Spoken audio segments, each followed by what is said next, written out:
Around 30 days ago, on Shell Point Road in Wakulla County, Florida, a camouflage truck was driving down the road.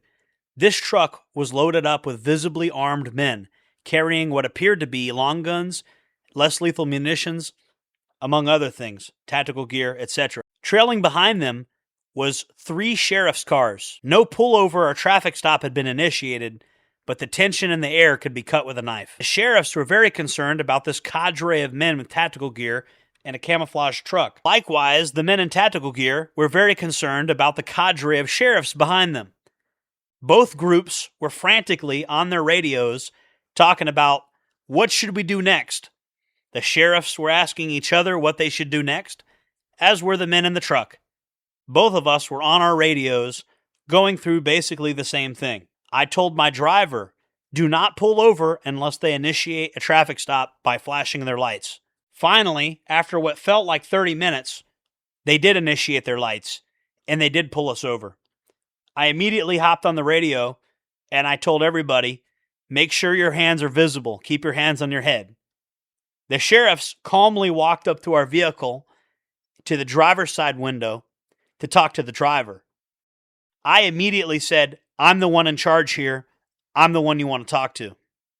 The sheriffs proceeded to say, you're not in trouble. We just want to talk to you real quick. What proceeded was a friendly conversation about how the people at Shell Point Beach had become alarmed by our appearance. The conversation was incredibly cordial, non-hostile, and lasted for a brief period of time. And the reason I point this interaction out is because I want to point out to people this is what leadership is. Taking responsibility for the scene, even when the scene is not necessarily going in your favor. Everybody wants to be a leader until it's time to take credit for the situation. Leadership is not about being the biggest, strongest guy. It's about understanding logistics. It's about understanding people. It's about understanding strategic thinking and planning. And in all my travels, this has been a consistent theme. This has never truly changed. There are those of you out there that are getting older, and younger people are starting to look up to you. There are people that watch my videos that are a lot like me. There are also people that watch my videos that aspire to be more like me. And to those individuals, I say, make sure you choose your leaders wisely. Do not choose somebody that will panic or blame people when they're getting pulled over. It's not about being the biggest, toughest, strongest dude. You can see videos of me when I'm younger. I'm always surrounded by big, tough, strong guys, and they're not the leader. And that's for a reason. Big, strong, tough dudes are valuable to any group of people, but that in of itself does not make a leader. Leadership comes from taking responsibility for the failures and the successes of your men. When something goes wrong, it's your fault. Even if it's not your fault on paper, it is your fault for not getting people ready. When you're a leader and your men don't do well, it reflects on you. When you fail to make your orders understandable, it's on you. When you fail to dish out consistency of reward and punishment, it's on you. When you fail to make your agenda known, it's on you. When you fail to make your orders clear, it's on you. And when you fail to make your authority clear, it's on you. Everybody wants to be the chief, and nobody wants to be an Indian. But when it's time to do chief shit, are they going to be ready? Are they going to say, I'm in charge here, when the sheriff pulls you over and walks to the driver's side window? Are they going to be the ones to do the talking when things get tense? And if they are the ones to do the talking, is what they say going to be intelligent, or is it just going to cause more problems? Young men must choose their leaders very, very carefully. Things are about to get rough in our society. Things are about to get bad. Things have progressively gotten worse and worse. And who you choose to be your leader, I would be very, very careful. This is not a high school popularity contest.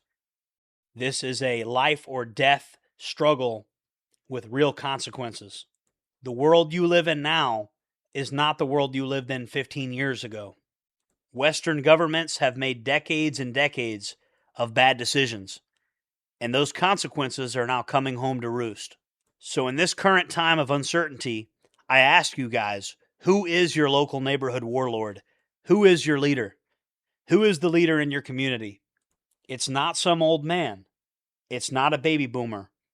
Not because every single baby boomer is wretched, but because an old man does not have the strength to continue to be that type of leader. You really need to make an assessment of who the leader in your community is. Notice I didn't say who the bureaucrat is. I said who the leader is. And you need to look around and see who that person is. And if you can't find that person, it might actually be you. If you have the intelligence to watch this far into this video and you haven't clicked off yet, there's a damn good chance of it. Nobody is coming to save you. You might have to save yourself. And if you're able to save yourself, others may look to you for advice. Hey, how did you do that? How did you save yourself? When the time comes when you're asked that question, you need to have an answer ready.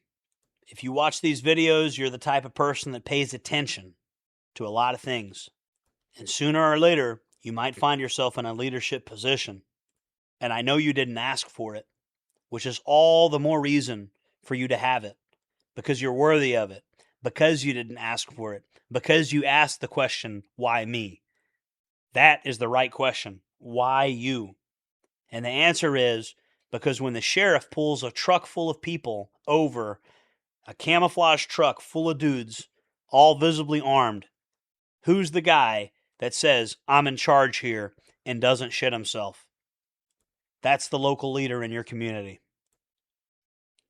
Guys, remember to hit the like button, comment, subscribe, all that stuff. See you guys on the next one. Jordan Jareb, signing off.